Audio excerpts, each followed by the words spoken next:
Bismillahirrahmanirrahim. Assalamualaikum warahmatullahi wabarakatuh. Innal hamdalillah nahmaduhu wa nasta'inuhu wa nastaghfiruhu wa nastahdihi wa na'udzu billahi min shururi anfusina wa sayyiati a'malina. May yahdihillahu fala mudilla lahu wa may yudlilhu fala hadiya lahu. Ashhadu an la ilaha illallah wahdahu la syarika lah wa ashhadu anna Muhammadan abduhu wa rasuluh alladzi la nabiyya wa la rasula ba'dah. Qala ta'ala ya ayyuhalladzina amanu ittaqullaha haqqa tuqatih wa la tamutunna illa wa antum muslimun. Allahumma inna nas'aluka ilman nafi'an wa rizqan tayyiban wa amalan mutaqabbala.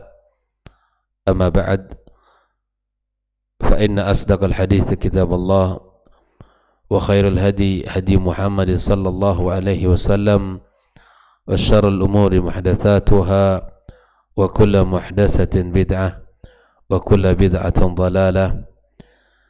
Kaum muslimin dan muslimat, al-musyahidin wal musyahidat rahimani wa rahimakumullah.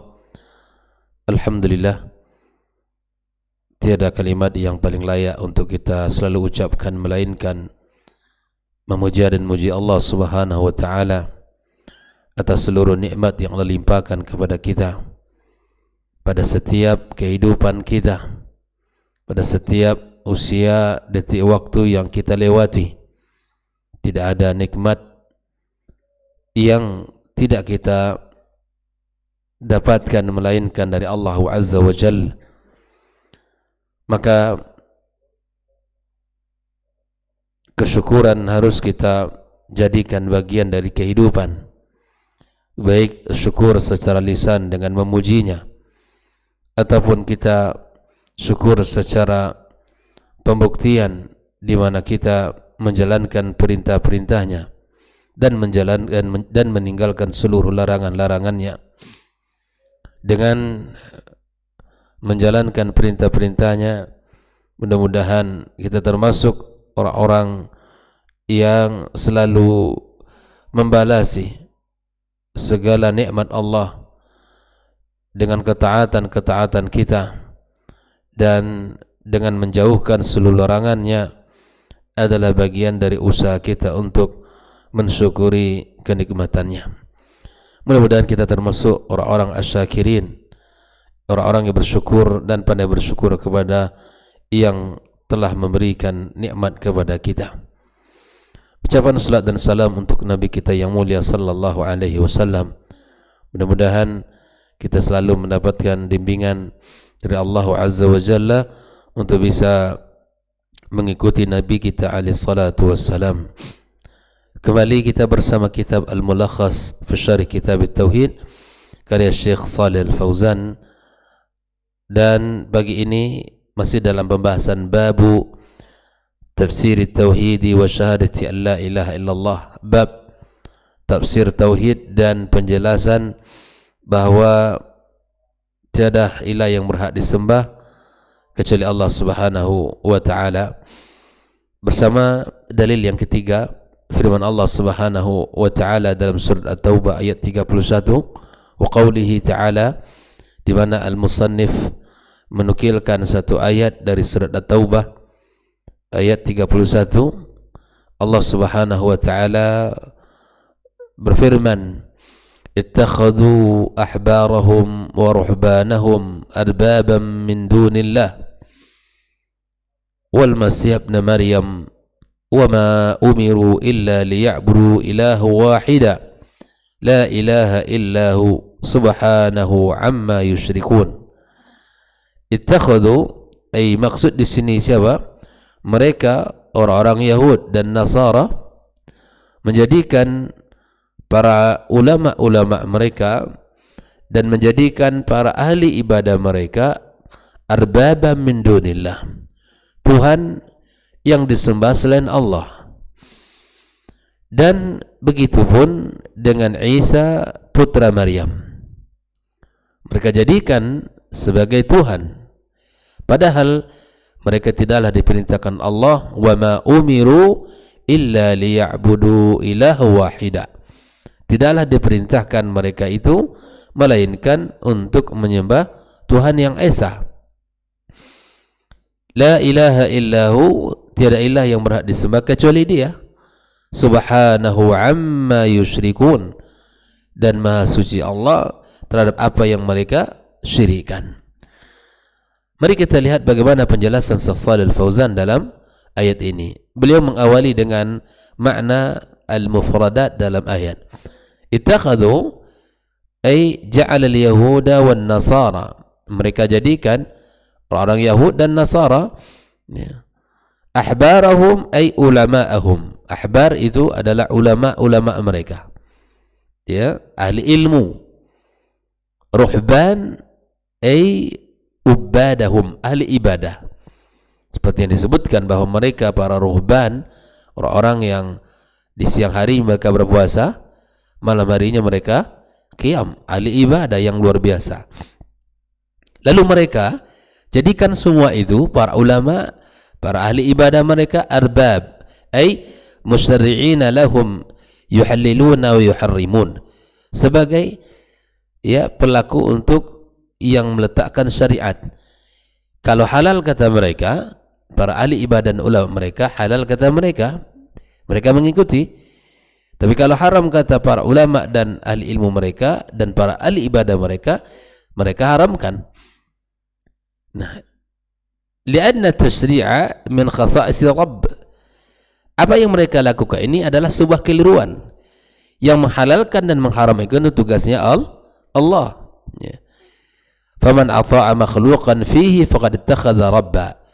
Nah, barang siapa yang mengikuti makhluk yang merupakan pada perbuatan itu adalah tugasnya Allah, berarti mereka menjadikan mereka sebagai Tuhan. Yang menentukan halal dan haram siapa? Allah Azza wa Jalla. Yang menentukan boleh atau tidaknya adalah Allah. Tapi mereka, para orang-orang Yahud dan Nasara, mereka mengikut apa kata ulama mereka dan ahli ibadah mereka. Yang mereka haramkan sesuatu yang dihalalkan Allah, kebalikan dari hukum yang sesungguhnya. Dan yang mereka halalkan sesuatu yang diharamkan Allah. Nah, ketika mereka, para orang-orang Yahud dan Nasara, mengikut ulama mereka yang bertentangan dengan syariat yang telah Allah tetapkan, maka itu artinya kata Allah, mereka menjadikan mereka tersebut adalah rabbah atau arbabah. Nah, inilah makna yang pertama. Wal Masih ibn Maryam, siapa dia ini? Huwa ittakhadhu Isa alaihissalam rabban bi'ibadatihim lahu. Mereka jadikan Isa alaihissalam sebagai Tuhan dengan mereka sembah, mereka taati di dalam ibadah mereka kepada Allah Azza wa Jalla. Padahal Isa alaihissalam adalah Rasul pilihan Allah Azza wa Jalla. Ibadah tidak boleh diberikan kepada para Rasul, ya, hanya kepada Allah semata.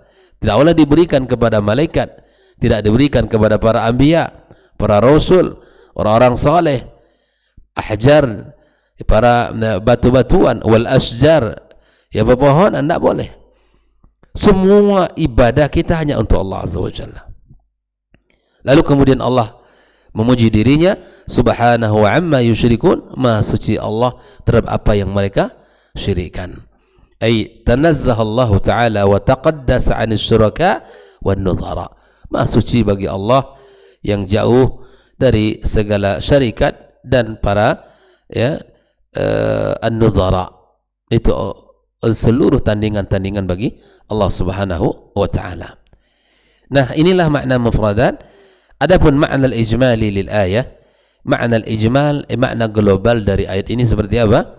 Yukhbirullahu subhanahu wa ta'ala, Allah mengabarkan anil Yahudi wan Nasara, tentang perbuatan orang Yahud dan Nasara. Di dalam ayat sangat banyak sifat-sifat orang Yahud, perilaku-perilaku orang Yahud termasuk dalam ayat ini. Di antara penyimpangan yang dilakukan oleh orang Yahudi dan Nasrani, apa yang mereka lakukan? Innahum istansahur rijala minal ulama wal ubbad. Mereka meminta fatwa, meminta nasihat, meminta ilmu kepada para ulama dan para ahli ibadah mereka. Fa'ata'uhum fi tahlili ma harramallahu wa tahrimi ma ahallah. Mereka meminta fatwa pada hukum dan mereka halal, mereka taati setiap hukum yang mereka fatwakan. Yang difatwakan oleh siapa? Para ulama mereka, para ahli ibadah mereka, di dalam perkara yang dihalalkan oleh mereka, tetapi sesungguhnya Allah mengharamkan hukum tersebut, atau kebalikannya.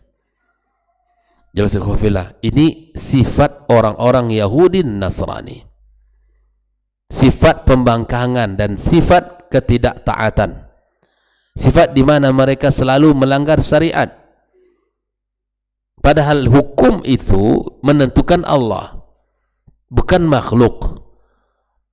Apa yang dihalalkan oleh Allah maka lakukan.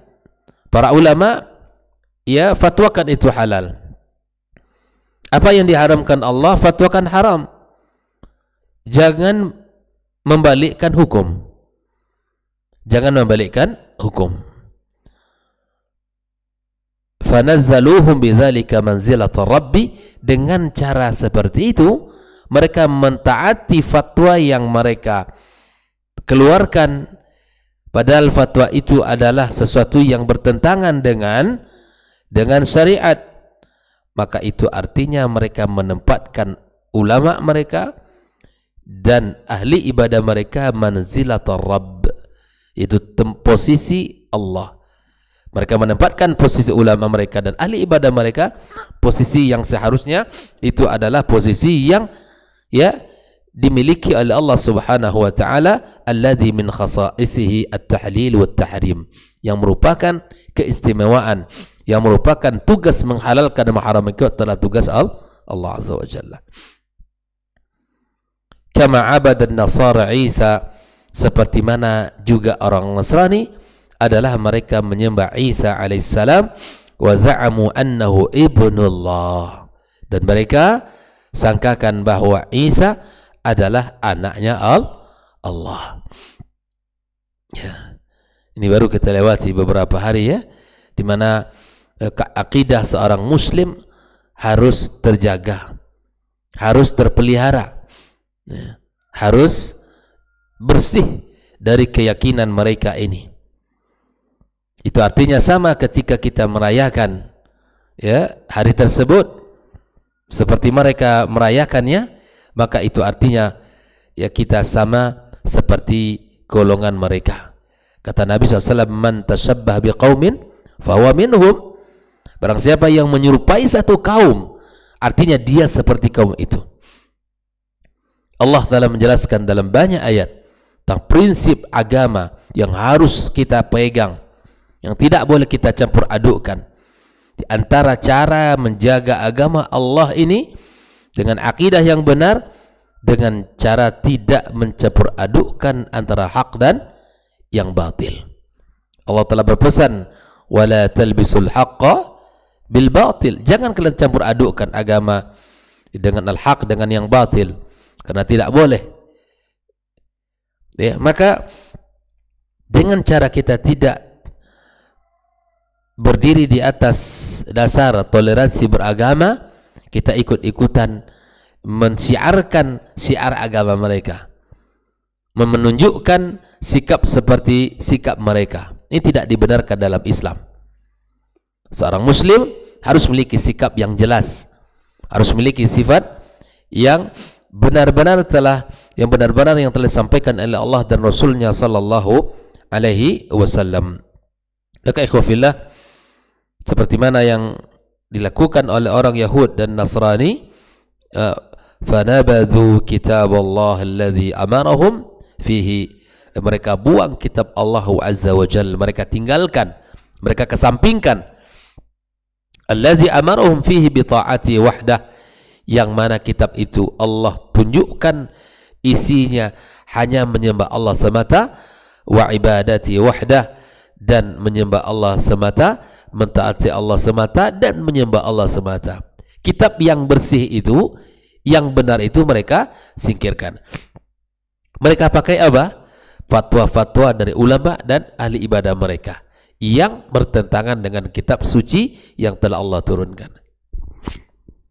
Ya, wa hadza ikhbarun minhu subhanahu, yang mengatakan ini bukan fulan dan fulan, tapi Allah Rabbuna tabaraka wa taala yang menciptakan mereka, yang memberikan kebutuhan, mencukupkan kebutuhan mereka, dan memberikan kepada mereka ya segala bentuk nikmat dan kebaikan. Allah langsung menceritakan karakter mereka dalam Al-Quranul Karim. Lihat ketika Allah mengabarkan tentang sifat mereka, ini adalah bentuk yang harus kita pahami dari Al-Quranul Karim, sehingga kita tidak termasuk dari sifat mereka. Maka kalau kita sebagai seorang muslim yang taat kepada Allah, kita hanya tunduk kepada apa yang disyariatkan Allah semata. Bagaimanapun orang memfatwakan ini adalah halal tapi ada sesungguhnya haram, ya, maka fatwa haram itulah apa, ketetapan yang haram itu yang harus kita pakai. Khafillah, ini pelajaran mahal untuk kita dan seorang muslim agar tidak menjadi sifat ya orang-orang Yahudi dan Nasrani yang selalu melanggar aturan Allah Subhanahu wa taala. Wa hadza ikhbarun minhu subhanahu wa yatadammanu inkara ma fa'alu, dan di samping mengabarkan berita mereka, sifat-sifat mereka, karakter-karakter mereka, terdapat juga ya inkara ma fa'alu, sebuah pengingkaran terhadap apa yang mereka lakukan, ya, di mana Allah tidak menyukainya. Walidzalika nazzaha subhanahu amma yatadammanu hadzal fi'l min asy-syirki bih, di mana Allah Azza wa Jalla memuji dirinya dan Allah berhak untuk dipuji. Allah Maha Tinggi, Allah Maha Agung, Allah berhak untuk memuji dirinya. Maka dalam ayat ini adalah Allah menyebutkan ya, bahwa Allah Azza wa Jalla Maha Suci ya, dan dari apa yang mereka lakukan. Ikhwafillah rahimakumullah. Inilah makna ayat di mana Allah tabaraka wa taala mengabarkan tentang sifat orang Yahudi dan Nasrani yang menyimpang dari perintah-perintah Allah Subhanahu wa taala. Kemudian Syekh Shalih Al-Fauzan menyebutkan munasabatul ayatil bab. Apa kesesuaian ayat yang dibawakan ini dari bab yang kita bahas? Yaitu annaha dallat ala anna min ma'na tauhid, bahwa ayat ini menunjukkan bahwa makna tauhid wa syahadati an la ilaha illallah, dan persaksian bahwa tiada ilah selain Allah, ifradullahi bi ta'ah, ya, mengesahkan Allah dalam ketaatan. Apa? Fi tahlili ma ahalla wa tahrimi ma harram. Mengesahkan Allah itu di dalam apa yang Allah halalkan dan apa yang Allah haramkan. Artinya syariat yang menunjukkan itu adalah hukumnya halal lakukan, dan syariat yang menunjukkan hukumnya itu haram tinggalkan. Ya. Pijakan kita di dalam menghalalkan sesuatu dan mengharamkan sesuatu adalah Allah. Bukan ya, maslahat, bukan sesuatu yang mengandung unsur-unsur ya, yang bukan untuk Allah Subhanahu wa taala. Ini maknanya. Ketika diharamkan oleh Allah taati, dan ketika dihalalkan oleh Allah kerjakan. Mengerjakan sesuatu yang diperintahkan dan meninggalkan sesuatu yang dilarang, itu artinya kita mengesahkan Allah tabaraka wa taala. Wa anna man ittakhadha syakhsan min dunillah, yang menjadikan seseorang selain Allah Azza wa Jalla yuhallilu ma halla wa yuharrimu ma harram fahuwa musyrik. Yang menjadikan seseorang selain Allah Azza wa Jalla yang menentukan halal dan haram, kemudian itu adalah orang-orang yang termasuk golongan musyrikin. Jadi kalau kita mengikut seseorang yang menentukan halal dan haram, padahal apa yang disebutkan itu adalah tidak sesuai dengan apa yang disampaikan Allah, itu artinya kita termasuk orang-orang yang musyrik, seperti mana Allah sampaikan dalam surah At-Taubah ini. Ikhwafillah rahimakumullah. Apa pelajaran yang bisa kita ambil dari surat At-Taubah ayat 31 ini. Yang pertama, anna min ma'na tauhidi, bahwa di antara makna tauhid itu wa syahadati an la ilaha illallah, dan makna persaksian bahwa tiada ilah selain Allah, ta'atullahi fit tahlili wat tahrim, mentaati Allah di dalam hukum ya halal dan haram, di dalam halal dan haram, mentaati Allah azza wa jalla. Dan di antara keberkahan dari ketaatan itu sangat banyak. Kita akan sangat nyaman dan kita akan sangat lega di dalam menjalankan aktivitas kita, kehidupan kita. Jelas ya? Tentang halal dan haram itu kalau kita bicara maslahat akan kembali manfaatnya kepada kita. Baik itu maslahat secara kejiwaan kita. Sesuatu yang halal pasti baik, dan sesuatu yang haram pasti memberikan efek buruk, baik kepada diri kita ataupun kepada orang lain. Yang jelasnya kepada diri kita, para pelakunya. Orang yang menjaga makanan yang halal, ya, orang yang menjaga minuman yang halal dan meninggalkan sesuatu yang diharamkan oleh Allah azza wa jalla, akan kembali manfaatnya kepada dirinya, akan kembali manfaatnya kepada kesehatannya, ya, kepada kebaikan dirinya. Tidak ada orang yang akan merugi ketika menjalankan perintah Allah azza wa jalla. Kenapa demikian ikhwah? Karena Allah yang menciptakan kita, Allah yang tahu dengan kebaikan kita, Allah yang tahu dengan maslahat kita. Ketika Allah haramkan khamar, maka pasti akan banyak manfaat yang kita dapatkan ketika kita meninggalkan khamar. Ketika Nabi SAW haramkan bagi laki-laki umat ini pakai emas, pasti ada manfaatnya dan keberkahan yang akan kita dapatkan sangat banyak dalam kehidupan kita, di dalam mentaati aturan Allah Subhanahu wa taala. Ini subhanallah, banyak hari ini laki-laki yang pakai kalung, pakai emas. Bukan keren-kerenan, bukan. Ini masalah ketaatan. Bukan masalah hebat kaya nak kayanya, bukan bab itu. Ini masalah seseorang taat apa tidak dengan aturan Allah SWT. Maka ikhwafillah, di dalam menjalankan hal yang halal dan yang haram, meninggalkan yang haram, pasti manfaatnya, maslahat kembali kepada kita, ya, kan kembali kepada kita, lambat atau cepat. Setiap orang yang menjaga dirinya dari syariat Allah. Tidakkah kau ingat dengan hadis Nabi SAW kepada Abdullah bin Abbas radhiyallahu ta'ala anhu, ihfazillaha yahfadka, jagalah Allah, pasti Allah menjagamu. Ketika kita menjaga syariat Allah dengan menjalankan hal yang diperintahkan, meninggalkan hal yang dilarang, memakai sesuatu yang halal, meninggalkan sesuatu yang haram, itu artinya kita dalam menjalankan proses penjagaan terhadap syariat Allah. Manfaatnya apa? Ihfazillaha yahfadka, Allah akan jaga kamu, akan Allah lindungi kamu. Ihfazillah tajidhu tujak, engkau akan dapatkan Allah, ya, bersamamu dalam setiap urusanmu. Tidak ada masalah, pasti Allah akan dengarkan dirimu. Makanya kata Nabi, ta'arraf ilallahi firraqa ya'rifka fisyiddah. Tetaplah istiqamah, kenali Allah dalam setiap kondisi kehidupanmu, di saat kamu lapang, di saat kamu kaya, di saat kamu sehat, di saat kamu berada. Ingat Allah, jaga Allah, jalankan perintahnya.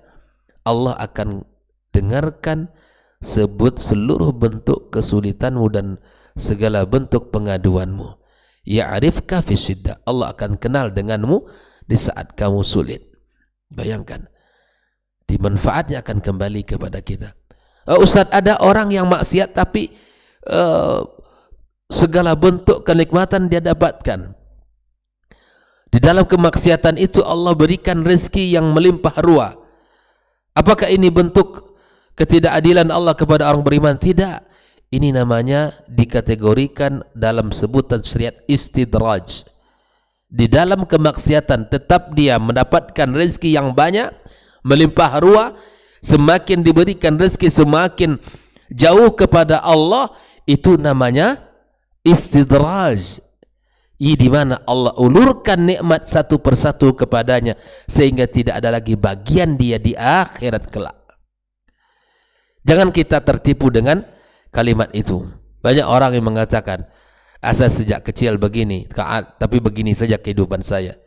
Akhi fillah, syukuri, bisa jadi dengan kehidupan seperti itu Anda tetap istiqamah.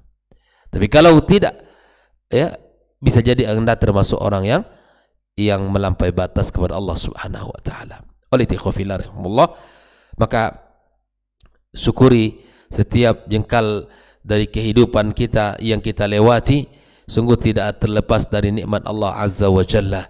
Maka makna tauhid dan makna persaksian bahwa tiada ilah yang berhak disembah melainkan Allah dengan cara mentaatinya di dalam halal dan haram. Yang kedua pelajarannya, anna man ata'a makhluqan fi ta'lilil harami wa tahrimil halali faqad ittakhadha syarikan lillah. Orang yang mentaati makhluk di dalam menghalalkan yang halal dan mengharamkan yang haram, maka sungguh dia telah menjadikan orang tersebut sebagai tandingan bagi Allah SWT. Bahaya apa tidak bahaya ini? Ancaman luar biasa. Tapi orang sangat tidak takut dengan ancaman ini.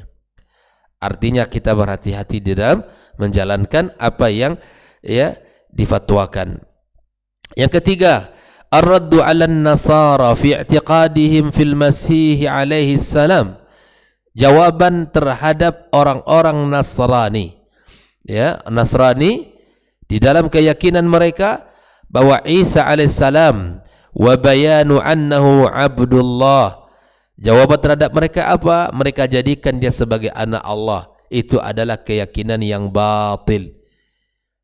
Dia adalah rasul wa bayanu annahu abdullah, dan jelaskan bahwa dia adalah hamba Allah Subhanahu wa taala dan utusannya, bukan anak Allah, atau dia adalah Allah Subhanahu wa taala.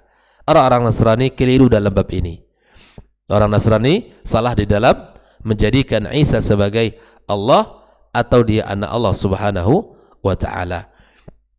Yang keempat, pelajaran yang bisa kita ambil, tanzihullah anis syirki, bersihkan Allah, sucikan Allah dari kesyirikan. Sucikan Allah dari segala bentuk kesyirikan-kesyirikan yang ada. Kita minta ampun kepada Allah Azza wa Jalla, kepada Allah Azza wa Jalla atas segala kesyirikan yang pernah kita lakukan, sengaja maupun tidak, yang kecil maupun yang besar, yang zahir maupun yang batin. Segala bentuk kesyirikan itu harus kita tinggalkan, dan kita harus bertaubat kepada Allah segera. Jangan kita merasa bahwa ini adalah perkara ringan. Tidak. Kesyirikan perkara yang sangat berat, perkara yang sangat menakutkan. Orang yang melakukan kesyirikan meninggal, wa ma'wahun nar, tempatnya neraka, seburuk-buruk tempat untuk kembali adalah neraka Allah waliyadzubillah. Jangan sampai kita melakukan kesyirikan, dan jangan sampai kita bercita-cita untuk melakukannya. Jaga diri kita, jaga keluarga kita dan orang-orang kita cintai, agar semua mereka bersih dari kesyirikan dan jauh dari kesyirikan. Jauhkan kehidupan kita dari segala bentuk pernak-pernik kesyirikan, hal-hal yang membuka pintu kesyirikan. Jauhkan itu semua. Teguhkan pendirian kita di atas akidah yang benar dengan pemahaman para as-sahabah, para tabi'in dan tabi'in yang melandaskan kepada kitab Allah dan sunnah Rasulullah sallallahu alaihi wasallam. Keteguhan di atas tauhid, di atas kebenaran, di atas manhaj yang sahih adalah keberuntungan, adalah keselamatan, adalah kebaikan dan keberkahan dalam kehidupan, baik itu di dunia maupun di akhirat kelak. Apapun orang di sekitar kita, apapun bahasa-bahasa orang di sekitarnya, jangan kita pedulikan. Tidak boleh kita masukkan ke dalam hati kita. Biarkan di atas tauhid yang benar kita berjalan, di atas akidah yang benar kita melangkah.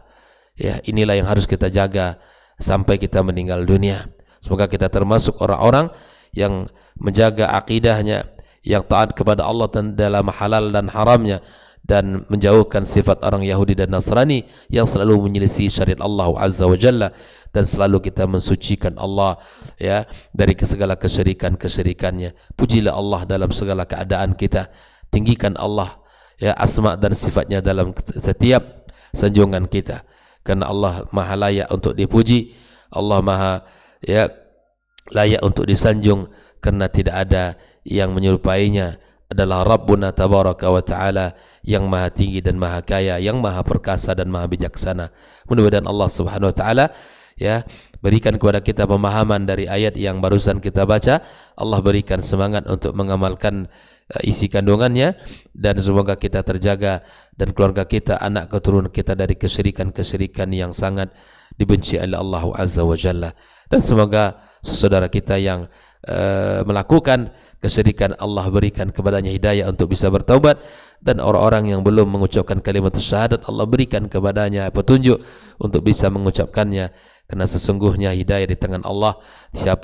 Siapapun tidak ada yang mampu, tidak ada yang sanggup untuk bisa memberikan hidayah kecuali jika Allah Subhanahu wa taala berkehendak kepadanya. Wassallallahu ala nabiyyina Muhammadin wa ala alihi wa sahbihi ajma'in. Wa subhanakallahumma bihamdik asyhadu an la ilaha illa anta astaghfiruka wa atubu ilaik. Wassalamualaikum warahmatullahi wabarakatuh.